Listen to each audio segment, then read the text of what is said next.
I am the master of my fate. L'important n'est pas ce que tu es, Captain, my captain. mais ce que tu as choisi d'être. I am the captain of my soul. Bonjour à toutes et à tous, je m'appelle Baptiste et je suis ravi de lancer le coup d'envoi de cette nouvelle émission qui va parler des transitions de vie sous tous les angles. La vie n'est pas un long fleuve tranquille, nous disait le film, elle est encore moins linéaire qu'il y a une vingtaine d'années.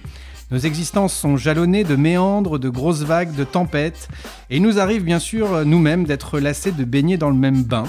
Nous souhaitons parfois aller visiter un nouveau port, un nouveau phare, et ce n'est pas toujours simple de larguer les amarres. Nous allons donc ensemble essayer de comprendre comment naviguer un peu plus sereinement dans un monde qui change en permanence. Notre premier invité pour cette première émission est doublement capitaine. Son parcours nous montre qu'il a résolument décidé d'être capitaine de sa vie, mais aussi parce que ce parcours l'amène aujourd'hui à être en quelque sorte un capitaine au sens maritime du terme.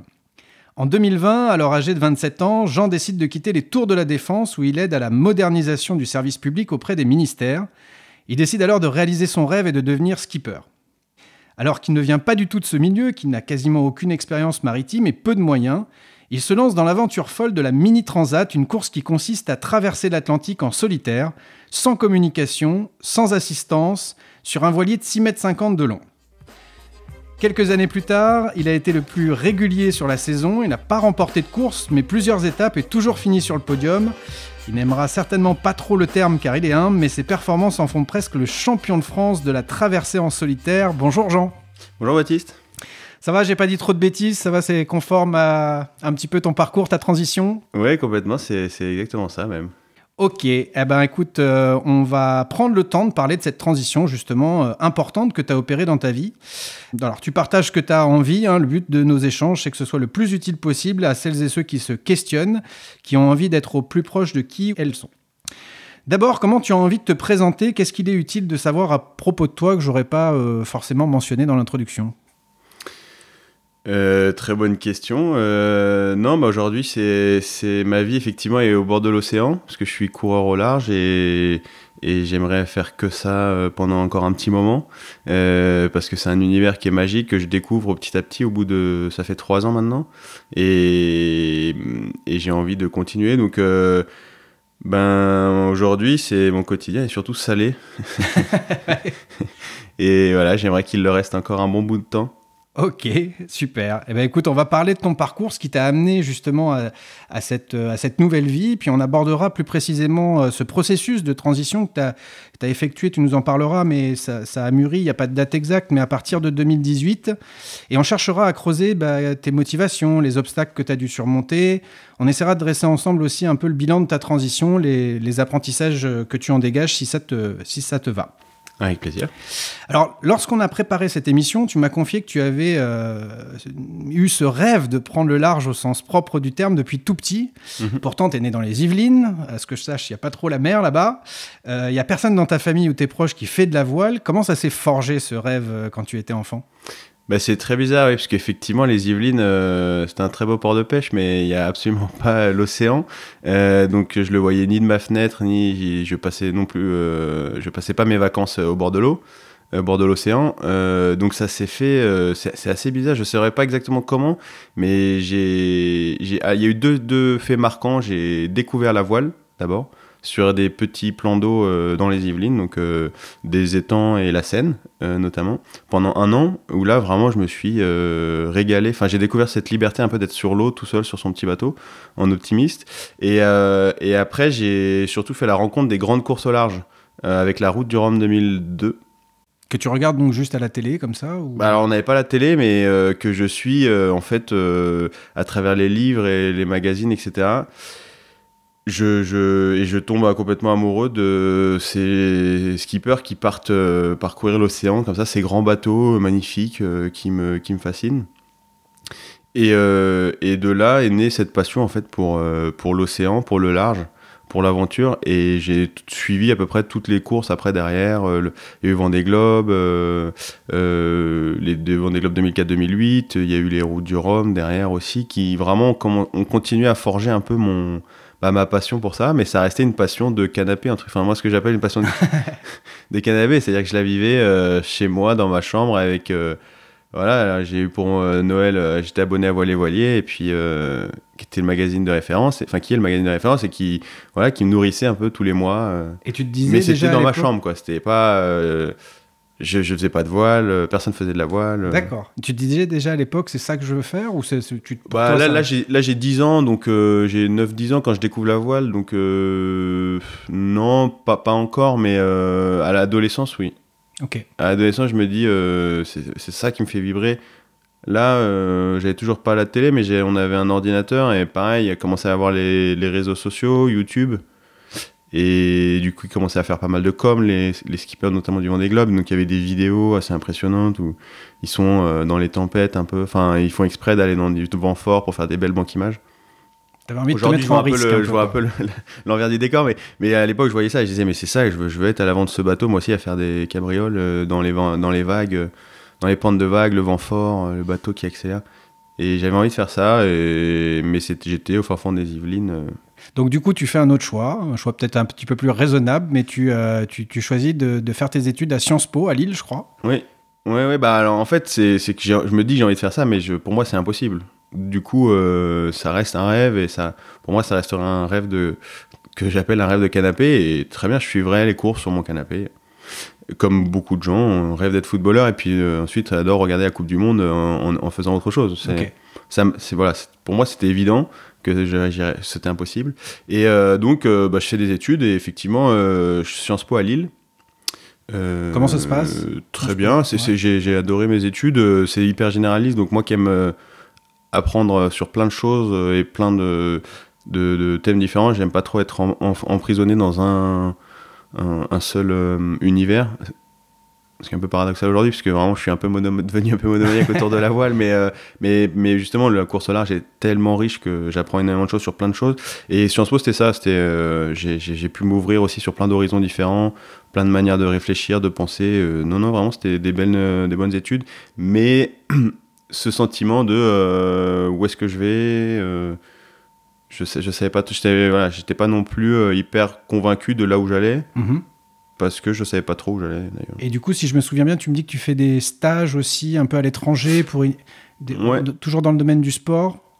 Alors pas tout à fait à Sciences Po. Je commence à m'intéresser beaucoup au phénomène du sport, notamment en termes de développement, d'insertion des jeunes, tout ce qui est sport solidaire, etc.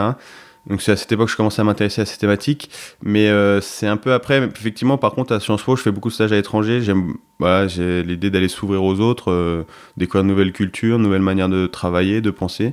Donc ça, c'était important. C'est ce qui je pense, m'enrichissait beaucoup. Et après, en fait, après Sciences Po, je pars 1 an. Je prépare un voyage, donc je bosse pour payer ce tour. J'ai fait quelques pays où j'allais à la rencontre d'associations qui font de l'insertion par le sport. Donc à Madagascar, en Afrique du Sud, au Cambodge. Et du coup, ils allaient dans les quartiers défavorisés des grandes villes pour, à travers le rugby notamment. Moi, c'était beaucoup le rugby, mon sport. Donc, et eux utilisaient aussi des assos qui utilisaient pas mal le rugby, qui est un sport très collectif pour donner des valeurs éducatives aux enfants, pour aussi les occuper, pour leur donner d'autres valeurs, d'autres sens dans leur quotidien. Et c'était une super expérience. Ouais. Ok, donc là tu m'as dit aussi, quand on a préparé l'entretien, on m'a dit qu'il fallait que je trouve une cohérence, qu'il fallait que j'ai de la cohérence. C'est ça ? Est-ce que c'est ça qui t'a amené après à faire le choix de rentrer dans un cabinet qui s'occupe de moderniser les politiques publiques ? C'était pour faire plaisir à papa-maman ? C'était pour le goût du défi ? Pourquoi ce choix justement de... Non, parce que... mes parents ne mettaient pas forcément la pression. Après, effectivement, c'est quelque chose qu'on m'a beaucoup reproché pendant mes études et après. C'est que je m'éparpille beaucoup. Je fais des choses qui n'ont effectivement, soi-disant, pas beaucoup de cohérence. J'ai fait un stage à l'armée, je travaillais dans le développement, j'ai fait ce voyage, j'ai fait plein d'initiatives qui n'ont peut-être rien à voir, mais qui, moi, en fait, je trouvais ça bizarre comme critique, et qui, pour moi, m'enrichissait mon parcours, m'enrichissait moi, m'apportait d'autres compétences. Non, le cabinet de conseil, c'était plutôt fait naturellement, parce que j'ai cherché du travail pendant plusieurs mois. Et puis, je voulais quand même travailler, moi, dans le secteur public à la base. Pourquoi ? Qu'est-ce qui te... C'est m'engager au service des autres. Enfin, c'était... pour moi, je voulais travailler pour un intérêt commun. Et le secteur public, pour moi, c'est un peu les fondamentaux de ce service. Et ça me paraissait important. C'est aussi pour ça que j'avais fait un peu Sciences Po à la base. Après, j'ai eu du mal à trouver. Et voilà, donc le cabinet, cabinet de conseil, ça me permettait de travailler sur des sujets de politique publique. Concrètement, un exemple de typiquement, mission. Ma dernière mission, c'était il fallait uniformiser les numéros d'urgence sous un seul numéro, qui est le 112. Donc, il fallait travailler avec les pompiers, le SAMU, les gendarmes, la police, pour trouver un terrain d'entente, trouver des manières de fonctionner communes, surtout du vocabulaire commun, parce que quand on appelle le service d'urgence, chaque urgence a ses propres caractéristiques. Les policiers n'appellent pas un accident de la route comme le SAMU, etc. Donc il fallait mettre tous ces gens autour de la table, discuter avec eux, trouver des terrains d'entente pour construire cette plateforme unique du 112. Je suis parti avant la fin, je ne sais pas du tout ce que ça a donné. Mais parce que sur le papier, ça a l'air bien par rapport à la quête de sens que tu cherchais. Oui, complètement. C'est quoi le grain de sable un peu ? Qu'est-ce qui fait que... C'est pas forcément mon métier avant qui a fait que je suis parti dans autre part, dans un autre univers. C'est plutôt que cet autre univers m'appelait tellement fort qu'en fait, mon activité dans le secteur public n'avait pas de poids par rapport à la course au large derrière. Et tu me disais quand même aussi que tu te sentais un peu pris en porte-à-faux entre le bénéfice de l'usager et puis aussi la réalité. Alors après, effectivement, il y avait c'était pas tout rose, quoi. Ouais. Du coup, notamment, j'avais un employeur qui est un employeur privé qui a forcément une rentabilité économique à assurer, et derrière un client qui étaient les ministères, et qui eux leur rentabilité entre guillemets c'est normalement le service qu'on rend à l'usager, c'est-à-dire le citoyen. Et donc il y avait un peu un décalage entre la rentabilité économique et la rentabilité on va dire du service. Okay, donc la qualité du service. Et ça j'avais du mal à me positionner là par rapport à ça. Donc d'un côté, il y a ça, il y a ce sens qui se délite un petit peu par rapport à ce que tu visais dans le service public. Et puis, comme tu nous disais tout à l'heure, l'appel du large, au sens propre, se fait de plus en plus fort. Comment ça se manifeste ? Pourquoi à ce moment-là, tu crois peut-être parce qu'effectivement, il y a quand même cette perte de sens qui renforce ça. Et surtout, en fait, c'est des rencontres que je fais à Paris qui me font dire que la course au large est accessible, que j'ai rencontré notamment une personne qui avait encore moins d'expérience en voile que moi, parce que moi j'ai vraiment pas fait grand chose. J'ai fait 1 an d'optimiste à 9 ans, après j'ai complètement coupé jusqu'au lycée. J'ai fait 3 stages au Glénan, qui est un peu l'association phare qui permet à des milliers de personnes de découvrir la voile. Donc là j'ai renoué un peu avec l'océan au lycée, et puis c'est tout. Après en école pareil, je suis retombé dans le rugby encore une fois. Et du coup plus de voile du tout jusqu'à la Mini Transat en fait. Et il m'a dit mais non, mais t'inquiète pas, moi j'avais encore moins d'expérience que toi, je l'ai faite, il faut juste que tu sois méthodique, que tu te lances à fond. Si c'est vraiment ce que t'as dans les tripes, y a aucun problème, t'y arriveras. Ok, donc tu as eu cet encouragement de dire c'est possible, quoi. C'est un peu ce que tu avais besoin d'entendre aussi, de quelqu'un qui avait, qui savait de quoi il parlait. Complètement, ouais. Je pense que les rencontres, moi, c'est vraiment clé. Mais tout au long de cette transition et de mon projet, les rencontres, c'est vraiment, je pense, un des trucs que je mets au premier plan, parce que c'est ce qui apporte beaucoup de déclics, ce qui apporte des nouvelles manières de voir les choses. Et là, clairement, c'est ça qui a, je pense, c'est une des clés qui m'a permis de me rendre compte qu'en fait c'était possible. Et donc à partir de ce moment-là, tout a changé. Alors comment tu t'y prends justement parce que tu travailles à ce moment-là, donc ça veut dire quoi ? C'est le samedi, c'est le dimanche, c'est le soir ? Comment tu te documentes ? Tu les as rencontrées où, ces personnes ? Alors ces personnes, en fait, j'ai rencontré à une soirée, mais en fait, bon, c'est vrai que c'était aussi parce que je commençais à être, je pense que j'avais aussi une attirance peu progressive vers l'aventure aussi. J'avais envie de me mettre un peu plus en danger. Et donc c'est une soirée qui est organisée par quelqu'un qui s'appelle Benjamin Ferré, qui aujourd'hui, pareil, s'est lancé aussi dans la Mini Transat il y a plusieurs années et qui maintenant prépare le Vendée Globe. Et il organise des soirées avec un autre aventurier sur justement des gens qui sont lancés à l'aventure et qui peuvent des gens qui peuvent être aussi lambda et qui justement expliquent un peu leur démarche, qu'est-ce que ça leur a apporté, etc. Et donc c'est une soirée qui s'appelle Beyond qui a eu lieu déjà 2 ou 3 fois à Paris et du coup j'ai rencontré cette personne-là qui était aussi venue en spectateur, qui a déjà fait la Mini mais qui venait voir un peu ses anciens copains et en discutant à la fin, en fait à la fin il y a un petit pot, etc. Je discute avec plein de gens, puis lui et voilà. Et c'est quelque chose que tu fais naturellement, d'aller vers les gens aussi, d'oser aller à la rencontre C'était facile pour toi ça, ou t'as dû te forcer ta nature ça dépend des. Alors j'ai mis du temps. Aujourd'hui c'est beaucoup plus facile, mais j'ai mis du temps. Après dans une soirée comme ça, quand j'ai pas d'enjeu, juste en sociabilité pure, j'aime plutôt ça, d'aller rencontrer les gens. C'est pas très compliqué. Après c'est plus quand il y a de l'enjeu, etc. que là je me bloque un peu plus et que ça devient un peu plus compliqué d'aller démarcher des gens par intérêt entre guillemets. Quand j'y vois, quand c'est vraiment de la rencontre pure, pour moi c'est naturel. Quand il commence à y avoir de l'intérêt, des enjeux, etc.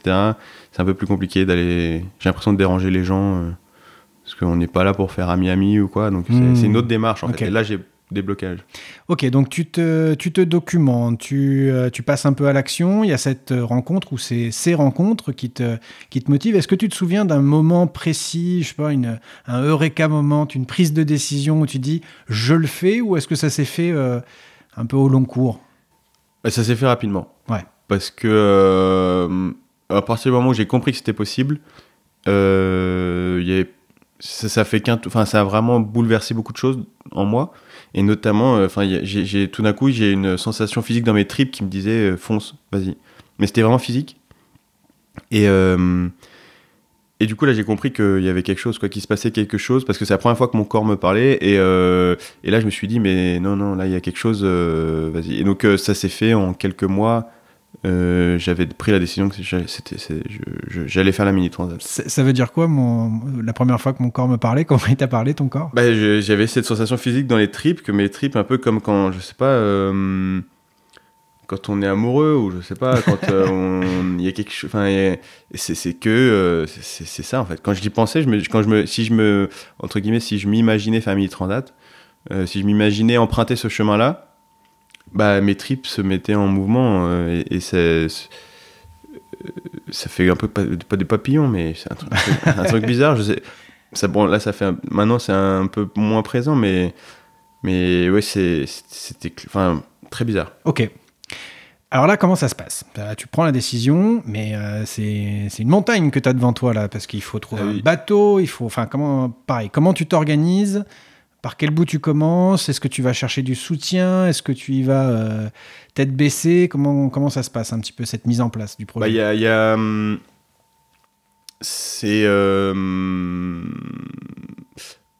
montagne, effectivement. Là, c'est même assez étourdissant, en fait. Parce que le but, c'est quand même de traverser l'Atlantique en solitaire sur un tout petit bateau, alors que j'ai jamais fait de solitaire, j'ai quasiment jamais fait de bateau.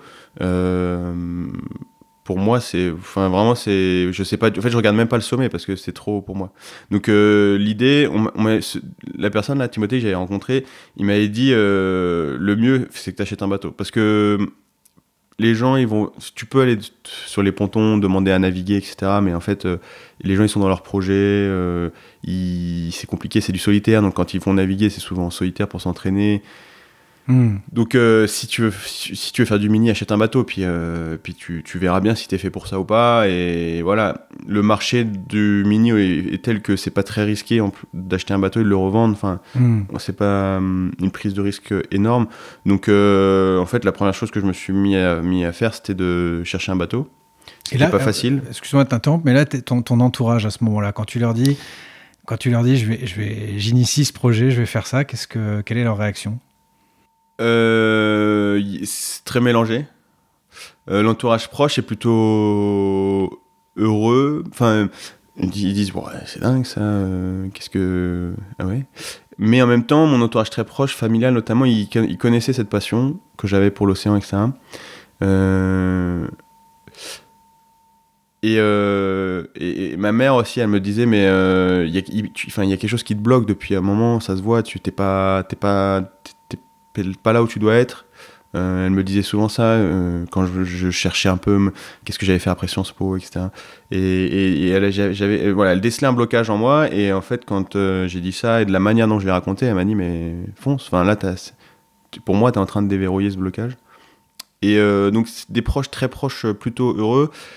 Un entourage après, des amis, etc. C'était mitigé, c'est marrant. Il y en a qui étaient là, mais évidemment, ça te correspond, vas-y, trop bien, une sacrée aventure. Et d'autres, mais pourquoi tu fais ça, tu pars encore faire n'importe quoi, tu t'éparpilles, tu vas jamais retrouver du travail derrière, t'as à peine commencé ta carrière. Et toi, au fond de toi, les peurs qui t'animent à ce moment-là, parce que même si tu as su les dépasser, j'imagine qu'il y en avait, qu'est-ce qui te trotte dans la tête? Est-ce qu'il y a le petit diablotin sur l'épaule? Qu'est-ce qui te dit à ce moment-là? C'est très bizarre, parce que je suis plutôt quelqu'un qui pense à tous les aspects quand je pense à un projet, quand je pense à une idée, etc. Et je vois toujours les aspects positifs, les aspects négatifs, les pour, les contre, etc. Et là... je veux dire, j'avais tellement l'impression d'être aligné avec ce que je rêvais, ce dont je rêvais depuis que j'étais tout petit, que en fait, je me disais non, mais en fait, c'est ce dont tu rêves depuis tellement longtemps. Vas-y. Enfin, il n'y a pas de. Ouais, t'as pas le souvenir de peur, de stress. En fait, non, parce que tout était annihilé par le côté. C'est ça que je veux faire. Par contre, donc dans la démarche d'y aller, c'était on y va à fond. Après, il y avait quand même ce stress-là de dire. Je vais acheter un bateau, c'est beaucoup d'argent. J'avais pas tellement peur de quitter mon boulot. À l'époque, au tout début, je savais pas encore comment j'allais m'organiser. Est-ce que j'allais quitter mon boulot? Comment ça allait se faire? Moi, je n'y connaissais rien, donc pour moi, j'allais faire un projet aventure. Dans la Mini Transat, en gros, il y a ceux qui sont là pour le sportif, qui veulent gagner, etc. Ou faire une perf, etc. Et puis il y a ceux qui veulent être là pour l'aventure, traverser l'océan essentiellement. Même si on le fait en course, tout le monde le fait en course et tout le monde se donne à fond pour aller le plus vite possible et être devant les autres. Malgré tout, il y a différents types de projets qu'on distingue un peu par projet perf et projet aventure. Et moi, je m'inscrivais complètement dans un projet aventure, sur un vieux bateau, à juste apprendre en fait, parce que je n'y connaissais rien. Et donc, je ne savais pas encore comment me structurer. Et oui, le côté un peu, le premier saut, il est un peu stressant, mais j'avais pas de peur. Du stress, oui, mais de la peur, pour moi, c'est un peu différent, les deux. Et comme c'est une grosse rupture de vie, quand même, dans la manière de vivre, tu as dû déménager aussi de Paris à Lorient, c'est ça, à terme.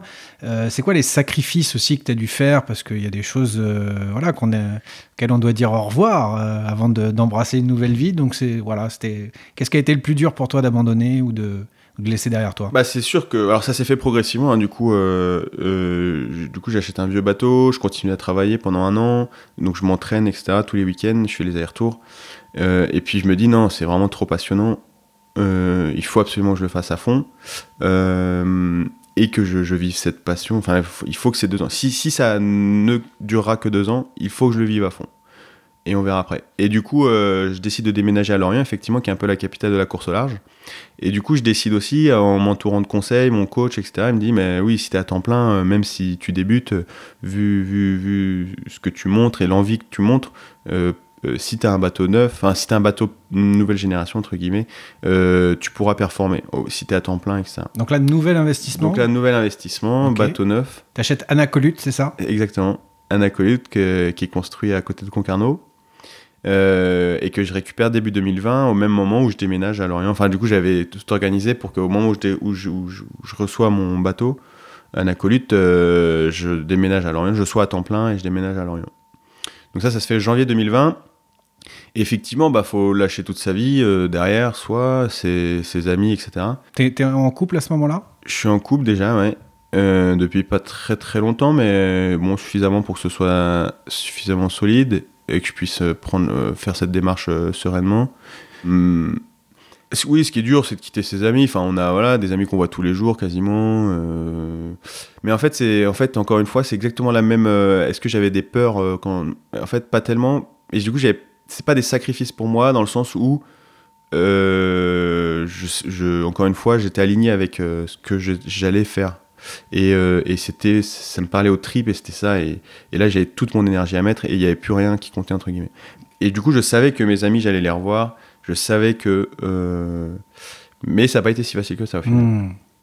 Dans ma tête, en tout cas, comment je l'ai vécu, c'était simple. Ouais. Mais dans la réalisation, c'est pas si simple parce que finalement, les amis, on se voit plus tant que ça. Il y en a qui ont vraiment eu du mal avec ma décision. Voilà. Après, d'autres absolument pas, hein, et qui viennent à Lorient, on se voit. Moi, je vais régulièrement à Paris, mais voilà, c'est pas si facile que ça. Et voilà, les relations, je pense que c'est le sacrifice le plus dur, je pense. Ouais. Au final, ma copine est venue vivre à Lorient aussi, donc ça s'est fait. C'est super, et du coup, ça a facilité aussi beaucoup de choses. Ouais, j'imagine, ouais. Mais ouais, je pense que c'est ça le plus dur pour moi. Après, la vie, évidemment, du coup, j'ai énormément baissé en niveau de vie, parce que là, tout d'un coup, j'ai plus de revenus, je m'endette pour vivre ce projet à temps plein. Donc, il faut absolument que je trouve des sponsors. Ça, c'est le modèle économique qui se met en place. Manque de peau, il y a le Covid, crise Covid, 3 mois après. Alors, je voudrais m'arrêter juste un moment sur cette question de l'argent, parce que tu m'as dit, moi j'ai un rapport un peu particulier à l'argent. C'est-à-dire que, parce qu'on propose un service qui s'appelle l'autodiagnostic, et dans cet autodiagnostic, les répondants en fait déclarent en majorité que l'argent est un frein majeur pour eux, pour leur transition. Ils disent, je le ferai plus tard, quand j'aurai tant d'argent, ou quand je pourrai me permettre, ou quand j'aurai suffisamment de sécurité. Toi, tu m'as dit, bon, en même temps, tu n'avais pas d'enfant à ce moment-là. Comment tu gères ça Effectivement, j'avais pas de responsabilité, j'avais pas d'emprunt, j'avais pas d'enfant, j'avais rien de tout ça. J'avais un bon salaire, donc en fait... non, si je reprends au début de la question, pardon. Mon rapport à l'argent, effectivement, j'ai un rapport à l'argent un peu, ce que je te disais tout à l'heure, c'est que je ne cherche pas à faire... Enfin, c'est pas du tout une motivation chez moi, mais vraiment pas du tout, et je vois très peu... Je vois vraiment pas ça comme une finalité, et donc en fait, pour moi, c'est un moyen, et surtout, je n'ai pas énormément besoin de confort dans ma vie. Ce qui fait que ça n'a pas été très difficile de baisser beaucoup en niveau de vie et de m'endetter et de me dire, ok, là, c'est un peu la cata. Mais parce que c'est pas grave, en fait. Pour moi, c'est pas grave. Après, j'entends totalement, de toute façon, il faut manger, il faut se loger. Voilà, il y a des besoins primaires, évidemment, et je fais tout pour nourrir ses besoins primaires, mais derrière, ce qui me nourrit le plus, c'est vraiment de faire ce que j'ai envie de faire et ce qui m'anime, quoi. Et du coup, le reste, si j'arrive pas à avoir de loisirs, etc. à côté, tant pis. Enfin, pour moi, c'était ça. C'est qu'il fallait... L'argent, c'est un moyen, et aujourd'hui, je le mets dans mon épanouissement à travers une activité qui me nourrit au quotidien, quoi. Et... du coup, si j'en viens pour comment j'ai fait financièrement, j'avais déjà un bon salaire. Déjà, j'ai un profil particulier parce que j'avais un bon salaire. J'avais aussi de quoi m'endetter aussi un peu chez des amis, auprès de la famille. Du coup, c'est pas tout le monde peut pas faire ça, et ça, j'entends totalement le luxe que j'ai pu avoir. Du coup, ça aide pour faire une transition. Donc, mon bateau, le premier bateau que j'ai acheté, il valait 30 000 €, et du coup, j'ai fait un prêt avec mon salaire. J'ai emprunté tout ce que je pouvais auprès de la banque, tout ce qu'elle m'accordait, et du coup t'as fait all-in. Ouais, j'ai dit et en fait, cet emprunt, il me permettait à la fois de payer ce bateau et de payer une partie de ma vie une fois que j'avais plus de salaire. Ok, tu t'es acheté combien de temps? 6 mois? Je sais plus exactement, parce qu'après il a fallu réinjecter de la dette parce que je changeais de bateau, du coup, qui valait plus cher. Donc je sais plus exactement comment ça s'est mélangé après derrière, mais... Alors justement, pour alimenter tout ça, il faut aller chercher des sponsors. Tu nous l'as dit, c'est pas forcément un exercice avec lequel tu es à l'aise quand il y a un enjeu. Tu n'es pas forcément d'une formation commerciale. Et puis moi, je me dis quand même, tu dois convaincre des sponsors de te financer alors que tu n'as aucune expérience. Ouais, comment t'as réussi ce pari d'aller convaincre des gens de te suivre dans cette aventure folle là? C'était oui, au début on se dit mince, on va vendre des tapis, que personne va nous croire. Mais du coup, mon business model, il reposait que sur les sponsors, parce que du coup, j'avais décidé de tout plaquer, plus de salaire, j'étais endetté jusqu'au cou, et il fallait que je rembourse les gens qui ont la banque déjà, ou les gens qui m'ont aidé aussi. Donc, fallait absolument trouver des sponsors. Et c'est aussi pour ça que je me disais, à temps plein, ça me permet... Enfin, en gros, j'investissais... ma dette permettait d'investir sur moi en me disant, ok, maintenant, je suis à temps plein, donc j'aurai plus de temps pour trouver des sponsors. Mais j'ai tout fait, hein. J'ai envoyé des mails, j'ai démarché sur LinkedIn, j'ai fait des salons, j'ai fait... Mais bon. Et en fait, un peu tout a marché. J'ai rencontré un sponsor sur un salon, j'ai rencontré un sponsor sur LinkedIn. C'était quoi ton argument majeur? Parce que... Et en fait, notamment le fait que il y a un des arguments... en fait, c'est marrant, chaque sponsor a ses raisons de sponsoriser, qui sont à la fois objectives, c'est-à-dire qu'ils recherchent, entre guillemets, un retour sur investissement, pas monétaire, parce que c'est toujours difficile de monétariser de la com, entre guillemets, mais voilà, on a des actions à mettre en place bien précises pour rentabiliser un peu le partenariat. Et puis il y a une décision aussi subjective, c'est la rencontre qu'ils font avec le skipper avec qui ils vont travailler, le skipper qui va représenter leur boîte, etc. Donc, et dans ces raisons subjectives, ils ont un peu chacun leur différence. Et il y en a un notamment, le Kevin Auguste de Bouzy, qui lui, c'est le fait que je connaissais rien, que je me lance quand même, que je quitte ma vie bien confortable à Paris avec mon travail à Défense pour aller m'exposer à Lorient sans bretelles ni ceinture. C'est ça qui leur a plu en fait. Et de dire, ok, en fait, ça va parler à nos collaborateurs. Il avait un peu le même parcours qu'eux, maintenant il a tout lâché, il fait ça. Et ça leur a énormément parlé. Donc finalement, ce qui pouvait être une faiblesse chez moi, ça a été une force à ce moment-là pour les convaincre. Donc ça c'est très rigolo. Et pourtant je suis très mauvais pour me vendre. C'était très difficile. Je sais pas me vendre. Je pourrais vendre quelqu'un, mais entre guillemets, je pourrais louer quelqu'un, les atouts de quelqu'un, mais les miens c'est très compliqué. Donc j'ai progressé au fur et à mesure. Je me suis un peu forcé. J'ai forcé ma nature et les entretiens, voilà, Tu t'es formé, t'as été chercher des conseils là-dessus sur comment... Forcément, oui. De toute façon, ça, moi, si j'ai un truc qui m'a aidé, c'est ce que je disais, c'était les rencontres. Et du coup, les rencontres, c'est aussi les conseils qu'on va chercher tout le temps. J'ai contacté plein de gens sur LinkedIn, sur tous les domaines, en fait. C'est tellement varié, la course au large, parce qu'il y a le domaine sportif, mais il y a aussi le domaine un peu entrepreneurial. On gère notre projet, donc il faut faire de la com, il faut démarcher des sponsors, etc. Et donc sur tous ces sujets-là, j'essayais de prendre le maximum de conseils possibles autour de moi, autour d'experts, que quelquefois j'avais dérangé et qui étaient contents aussi de m'aider, mais très contents même. Et du coup ça, je pense qu'il faut pas hésiter, quoi. Pour moi ça a été le plus important. Et parce que quelquefois on a juste des petits verrous, et moi j'avais plein de petits verrous. Sur plein de sujets, la com, les réseaux sociaux, j'utilisais ça vraiment jamais. Et du coup, là, pour faire des posts, prendre des photos de moi, c'était compliqué. Et voilà, mais c'est juste un petit verrou. En fait, c'était pas grand-chose. Fallait s'y mettre. Du coup, j'ai interrogé des gens. Et pareil pour la recherche de sponsors. Après, la recherche de sponsors, c'est surtout... Je crois que c'est dans les startups, ils font pas mal ça, c'est le test and learn en fait. Je testais des trucs, je voyais que ça marchait pas, je changeais prototype, je changeais en fait, et changeais ma méthode tout le temps. Mes mails, ils sont passés de 50 lignes à 5 lignes, et vraiment toute ma méthode elle évolue au fur et à mesure, quoi. Et là, à cette époque-là, t'as juste la Mini Transat en tête, c'était ça ton objectif? Ouais, mais officiellement, oui. Après, au fond de moi, je savais que ça s'arrêterait pas là, parce que j'ai trop de choses à apprendre, vraiment, je m'épanouis quand je suis sur l'eau, au milieu de l'océan, je suis bien. Et du coup, je savais qu'il fallait que je continue là-dedans, coûte que coûte. Alors justement, tu réussis à réunir la somme, Au dernier moment. Les derniers sponsors, c'est 2 mois avant la Transat. Pour le coup, on parlait de stress, etc. Là, j'ai quand même une grosse dette, un business model un peu bancal. Jusqu'au dernier moment, je me dis, est-ce que je vais y arriver? Mais j'y croyais, hein, pour le coup. Et juste qu'on comprenne, le remboursement de cette dette ou les revenus sont attachés à la performance que tu vas avoir Non, les sponsors, non. D'accord. Les sponsors, on n'a pas de...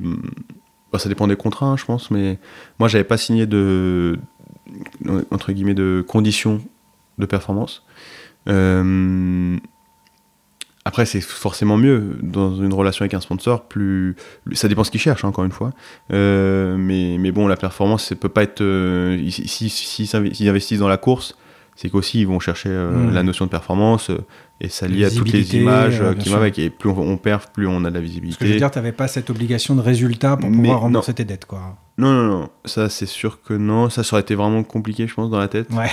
Mais malgré tout, malgré tout, j'avais envie de bien faire. J'ai des sponsors qui croyaient en moi et du coup, ça te donne, vraiment, je me suis aussi, j'y vais pas en dilettante. Je fais j'ai signé des sponsors, tout, voilà. Au contraire, ça donne une pression supplémentaire parce qu'il y a des gens qui croient en nous et tous les collaborateurs qu'on a rencontrés, avec qui on a discuté, qui vont nous suivre. Ça donne plutôt, ça met plutôt la pression qu'autre chose. Donc, on se la met tout seul sans problème. Pas de, même si c'est pas écrit dans le contrat, on a envie de bien faire. Pour eux, pour soi, pour le travail qu'on a fourni depuis 2 ans. Bien sûr. Donc c'est sûr. D'ailleurs, ça m'a énormément coûté sur la deuxième étape. Alors comment ça s'est passé justement cette mini transat? Raconte-nous un peu. C'était une expérience de dingue. Humainement, c'est 3 mois parce qu'on part en septembre, on s'arrête aux Canaries pour attendre la fin des cyclones.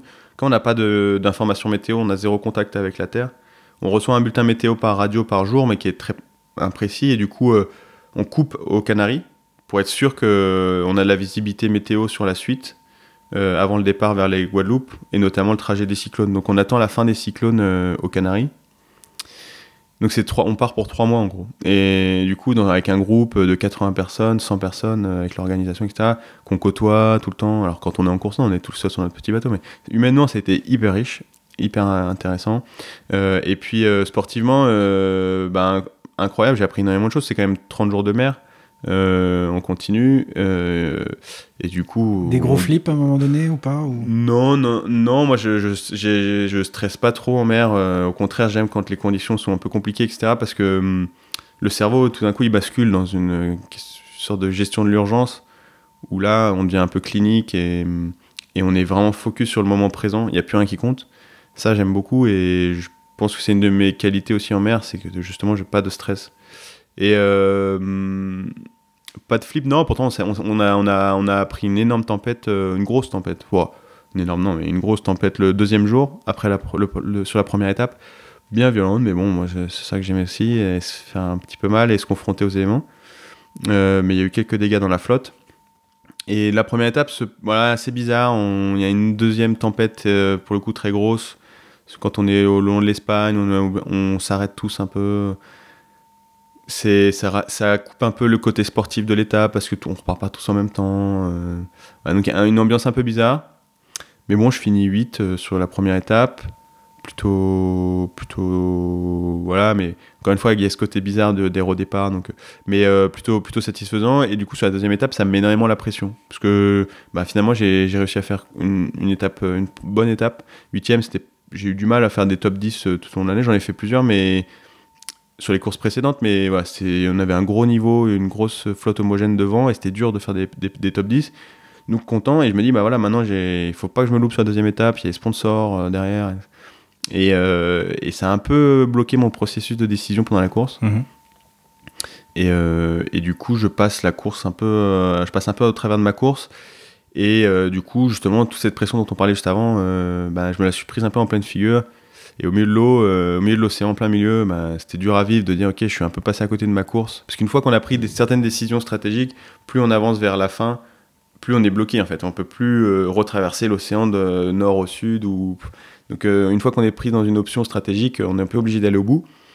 Et quand j'ai compris que j'étais un peu passé à côté de ma course, là justement cette pression elle est un peu revenue en pleine figure. Et bon, on pense aux sponsors qu'on croit en nous, etc. Et c'est dommage. Après, à l'arrivée, j'envoie un message, je raconte un peu la course, etc. Puis je dis, je suis désolé, je suis passé à côté de ma course, quoi. Et la plupart les réactions des sponsors, c'est mais qu'est-ce que tu racontes ? C'était incroyable, on t'a suivi, c'était fou. Donc voilà, c'était rassurant. Puis même si moi j'étais resté déçu de ma performance et de ce que j'avais fourni. En fait les gens ils y croyaient quand même, ils étaient quand même avec moi, ils y croyaient à fond et finalement c'est plus l'aventure qui leur apportait à eux et c'est ça la course au large aussi, c'est que c'est le mélange entre la performance et l'aventure. Dans tous les cas, le dernier il a quand même traversé un océan en solo, tout seul à braver des éléments. Souvent, en plus, il a cassé, il a dû gérer plein de trucs que le premier a pas géré. Donc, dans tous les cas, c'est quand même moi, j'aurais toujours autant de respect pour le premier que pour le dernier sur une course. Voilà. Tu réalises à la fin que, quelque part, à travers le fait d'être arrivé à d'avoir terminé cette Mini Transat, tu as réalisé un rêve de gosse, finalement, déjà. Dans un premier temps, dans quel état d'esprit tu es? Ouais. Tu flottes? Tu as mis combien de temps pour redescendre? Enfin... Dans tous les cas, après les courses, plus elle est longue, plus je mets du temps à ratterrir. Mais on met du temps, moi je mets du temps à ratterrir parce que c'est unique, comme on est tout seul déjà, on parle pas beaucoup, on parle à personne, souvent on croise personne. C'est une intensité qui est très forte, on dort très très peu, il y a beaucoup d'adrénaline, etc. Du coup, quand on pose le pied à terre, qu'on récupère un rythme de terrain, qu'il y a du monde, etc., il y a un décalage qui est assez fort et du coup on met du temps à ratterrir. Moi, pendant des semaines après la Mini Transat, je continue à oublier tout, je continue à oublier énormément de choses parce que on est très focus sur le présent aussi, sur l'eau. On a une relation au temps qui est complètement différente. On n'est pas lié à une heure ou quoi que ce soit. La nuit, on travaille autant que la nuit que le jour. Et le rythme est très focus sur le présent. Et du coup, il faut se réadapter à un rythme qui est complètement autre, qui est déjà beaucoup plus effréné à terre, qui est rythmé par des conventions, etc. Alors justement, là, tu finis cette course. Ensuite, tu enchaînes d'autres courses, tu fais des saisons, puis tu as plutôt des résultats intéressants, en tout cas pour des débuts. Maintenant que c'est un petit peu plus installé, tu l'as dit, c'est une activité qui prend énormément de temps, énormément d'énergie. Comment tu arrives à équilibrer justement ta vie avec les autres aspects, avec ton couple, les amis, la famille, les loisirs à côté? Comment tu arrives à trouver cet équilibre-là maintenant dans ce nouveau modèle? Je commence. Mais pendant 2 ans, ça a été compliqué. Ouais. Parce que tout était nouveau. Parce que pour moi, le défi était tellement énorme. On parlait de la montagne tout à l'heure. Je prenais étape après étape et je voyais pas du tout le sommet. Et c'est qu'à la fin, je me suis dit, ah ouais, on arrive au sommet. Et du coup, j'étais tellement... Il fallait que je donne tout, quoi. De toute façon, je savais rien faire. Donc, fallait y aller à fond. Donc là, l'équilibre très précaire. Ça a été dur pour mon couple, ça a été... Je parlais des amis aussi, certains que j'ai perdu de vue un peu. Donc plutôt compliqué. Et là maintenant justement j'ai continué cette année, donc la Mini Transat c'était l'année dernière, là cette année j'ai fait une saison, j'ai gardé mon bateau, j'ai fait une saison pareil, j'ai fait tout le circuit en Mini 650 et du coup là il y a un peu aussi l'habitude, c'est-à-dire que les courses sont... Je les ai déjà préparés, je sais ce que c'est de prendre le départ d'une course. Et du coup, c'est plus facile, je suis plus détendu, plus de repères. Et du coup, c'est plus facile de retrouver cet équilibre pro-perso. Aussi parce que maintenant, je sais que je veux en faire un métier. Avant, c'était, faut tout donner, c'est l'aventure de 2 ans. Si ça s'arrête au bout de 2 ans, il faut avoir 0 regret, faut que je l'ai fait à fond, etc. Là, maintenant, je sais que je veux m'installer sur le moyen terme. Je dis pas que je vais faire ça toute ma vie parce que, encore une fois, peut-être que je vais me disperser, je vais aller ailleurs et je vais manquer de cohérence. Mais au moins, moi, sur le moyen terme, je sais que je veux faire ça. Et du coup, faut aussi, là, ça devient plus un sprint, ça devient un marathon. Donc, il faut s'économiser. Enfin, il faut se ménager. Il faut ménager les gens avec qui on partage nos vies. Et du coup, là, c'est plus du tout la même vision que j'ai. Même si je veux donner tout ce que j'ai pour gérer mes projets, etc. Hein. Ça restera quelque chose de plus intense que le métier que j'avais avant, et bien plus intense. Okay. Mais aujourd'hui, j'y arrive. Enfin, non, pas encore. Mais j'y travaille. Qu'est-ce qui te manque? Parce que je suis passionné, donc il y a trop de moments où j'ai envie de bosser là sur ça.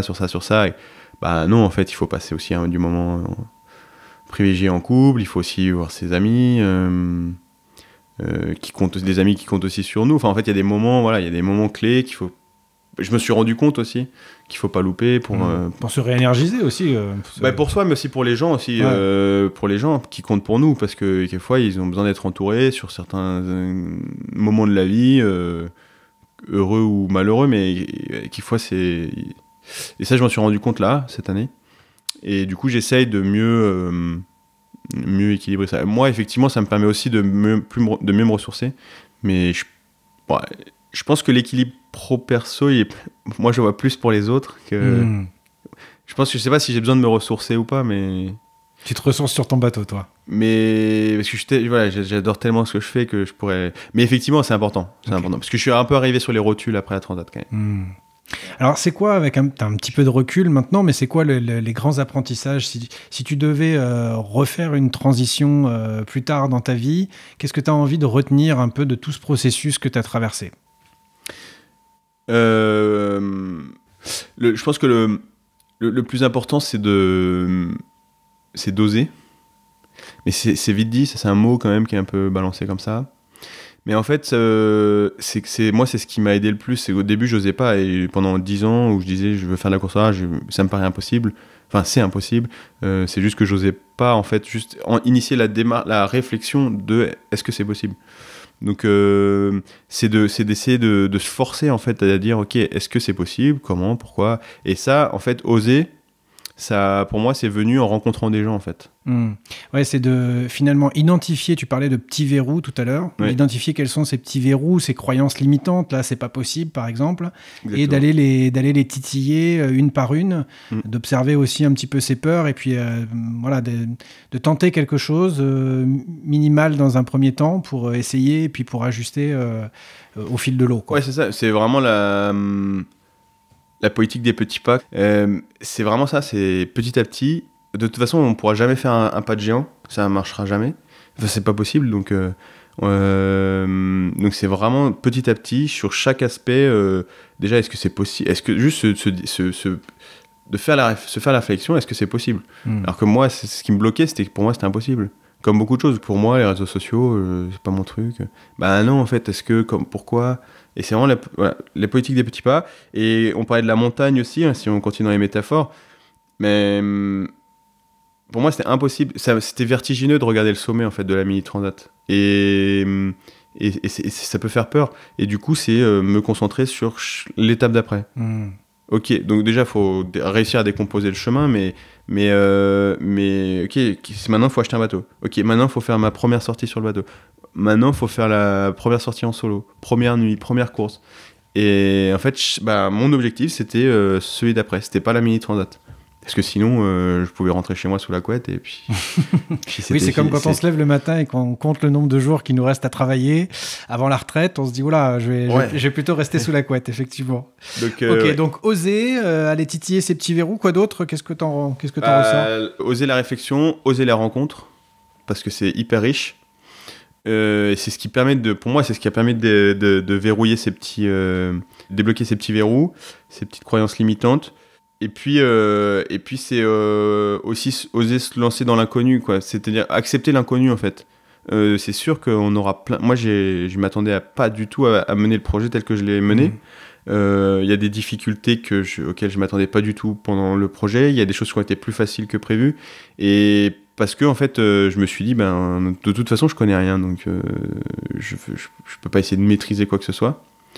Et donc lâcher prise un peu, c'est ce qui a été important pour moi, de dire, en fait, je plonge, je sais pas nager, mais je saute, quoi. Et après on verra. Et puis si je me trompe, bon. Et pareil, la peur de l'échec, ça m'a énormément, c'est quelque chose qui était très structurant chez moi avant. Donc il a fallu se battre aussi contre ça, mais c'est vraiment lâcher prise, quoi. Une fois j'ai lâché prise. Comment t'as fait pour te libérer de la peur de l'échec ? Parce que ça, je crois que ça nous parle à tous. C'est toujours, hein, je le traîne toujours. Comment tu te soignes ? Je pense que mentalement, pendant les courses, ça me travaille. Je pense que quand je vais voir un sponsor, ça me travaille. Souvent, je mets 10 000 ans à faire mon dossier de sponsoring, je le peaufine, je le relis, je le machin. Parce que une fois que je l'ai envoyé, je peux plus y toucher. Donc, ouais, moi, ça se manifeste dans plein de manières différentes. Il y a un moment où je dis stop, quoi. Ok, on y va. J'ai peur quand il faut aller rencontrer quelqu'un où il y a de l'enjeu, j'ai peur que de toute façon ça va rater, et puis je me dis non, c'est bon. Je me mets un peu dans une... c'est très mental, j'utilise pas mal la visualisation, moi, comme méthode. Et voilà, je me visualise un peu, je rentre sur un ring de boxe. Alors c'est pas vrai, parce que je vais pas combattre la personne, au contraire, j'essaye de m'allier avec elle, mais je me visualise, voilà, sur un ring de boxe, allez, faut s'échauffer, on va faire les choses bien. Et après une fois que le processus est lancé, la rencontre est débutée, tout va bien. Mais j'ai besoin de ces petits outils. Après, moi, ce qui m'a aidé le plus, en fait, c'est de m'aligner avec ce que j'avais envie de faire. Et en fait, ça a dispersé plein de peur et de stress, quoi. Honnêtement, avant, prendre mon téléphone pour appeler quelqu'un que je connais pas, pour lui demander un service ou quoi, c'était compliqué. Mais là, parce qu'il fallait le faire, parce que je savais que je voulais faire la Mini Transat et que c'était mon rêve, etc., en fait, j'avais toujours peur de le faire, mais je le faisais parce que j'étais obligé de le faire pour répondre à mes tripes qui me disaient vas-y, quoi. Ouais, c'est cette notion de sens qui t'a guidé. Ouais, je pense que vraiment, ça, déjà, c'est le premier facteur. Après, je sais pas trop comment j'ai fait, mais c'est oser. Puis en fait, c'est plus facile aussi. Enfin, petit à petit, une fois qu'on ose des toutes petites choses, la fois d'après, on peut oser un peu plus grand, un peu plus.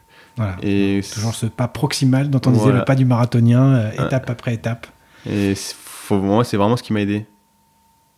Un peu comme en course, finalement. Il faut aussi prendre les choses comme elles viennent. Ouais. Ok. Il y avait 2 questions pour terminer que je t'ai envoyées hier soir pour que tu puisses avoir un petit peu de recul. Je voulais pas te prendre au dépourvu parce qu'elles sont peut-être un petit peu philosophiques. C'est quoi pour toi être capitaine de sa vie ?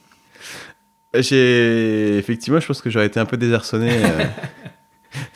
Mais j'ai pas voulu réfléchir non plus, sur-réfléchir à la réponse parce que je voulais que ce soit assez naturel. Mais dans cette question, moi, je voyais, en fait, être capitaine de sa vie. Moi, en l'occurrence, j'ai choisi d'être mon propre chef. Enfin, j'ai choisi une voie où je suis libre dans ce que je fais, etc. Et je me disais, mais c'est pas forcément ça, être capitaine de sa vie, c'est pas abandonner, par exemple, le salariat pour être auto-entrepreneur ou entrepreneur.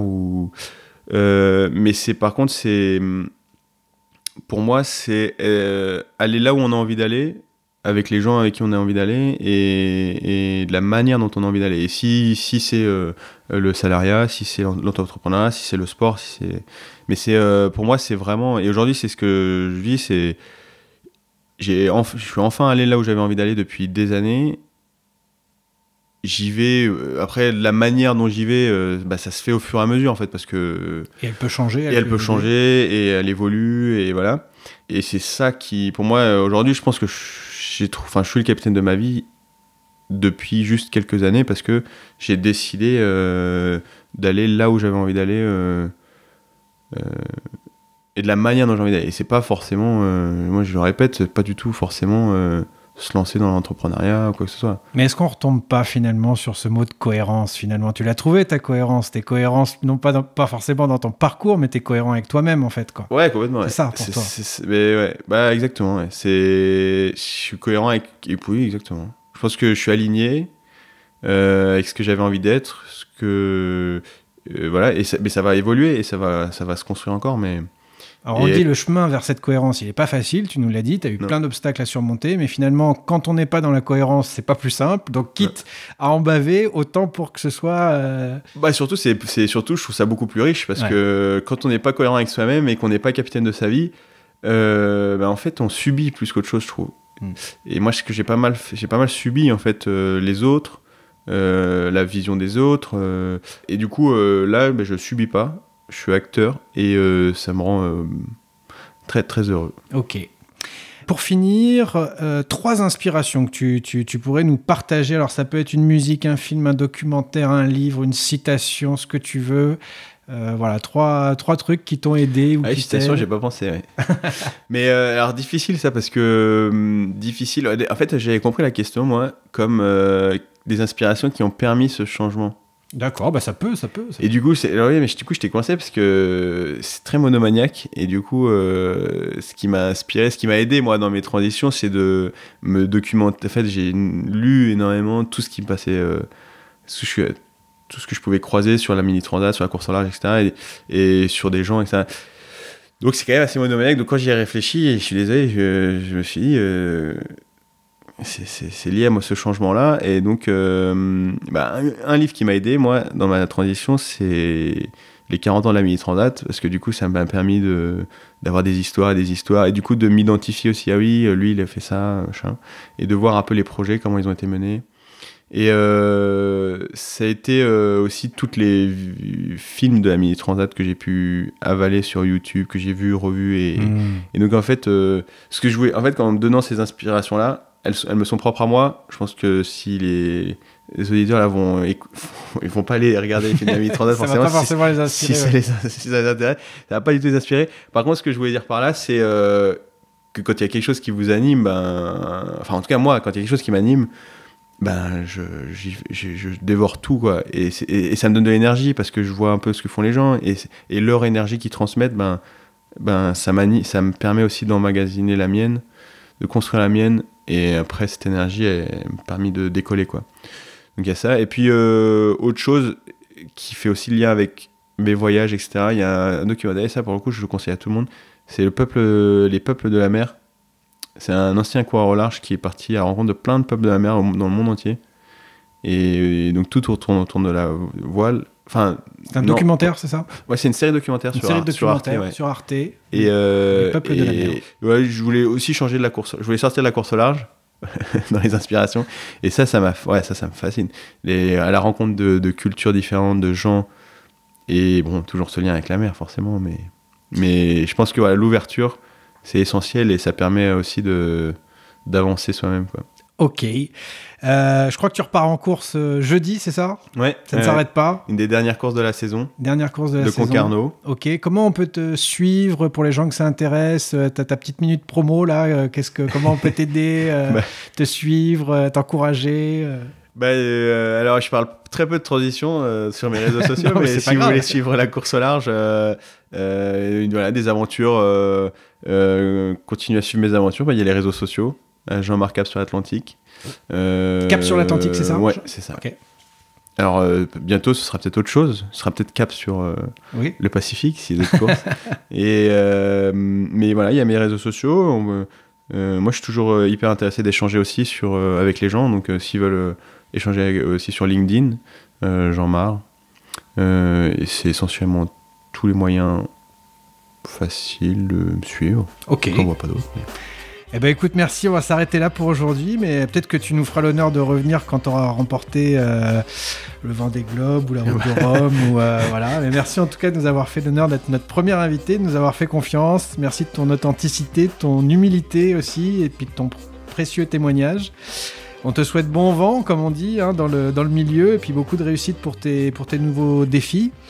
Quant à nous, chers auditeurs, j'espère que ce premier épisode vous a été utile, qui vous donnera envie de suivre notre prochain épisode le dimanche 6 novembre sur votre plateforme préférée. D'ici là, nous vous invitons à vous abonner sur les réseaux sociaux pour pouvoir continuer de recevoir nos prochaines nouveautés. Et puis, quelle que soit votre situation, nous vous invitons à réaliser votre autodiagnostic sur www.lescapitaines.com. C'est gratuit, ça prend quelques minutes et ça vous permet un premier éclairage sur votre situation du moment. N'hésitez pas aussi à nous faire part de vos commentaires constructifs. Nous sommes à votre écoute pour améliorer nos contenus. Et puis voilà, pour se quitter, Jean, j'ai retenu une citation qui me paraissait à propos. Elle est de William Arthur Ward. Elle dit « Le pessimiste se plaint du vent, l'optimiste espère qu'il va changer, le réaliste ajuste ses voiles. » Voilà, tu pourras emporter ça avec toi dans ta prochaine course. C'est vrai. Merci à toi. Oui, tu voulais, je te laisse le mot de la fin ? Non, c'est une citation que je connaissais effectivement, et je suis assez partagé sur cette citation parce que je suis un peu des deux derniers. Ouais. Et du coup, ça m'embête beaucoup parce qu'en tant que marin, il faut vraiment être réaliste. Mais bon, l'optimisme, c'est pas mal aussi. D'accord. Merci à toi en tout cas, et puis on va continuer à suivre tes aventures. Un grand merci Baptiste pour ton accueil, et je souhaite un très très beau succès à ce podcast, et à très bientôt. À très bientôt Jean. Merci.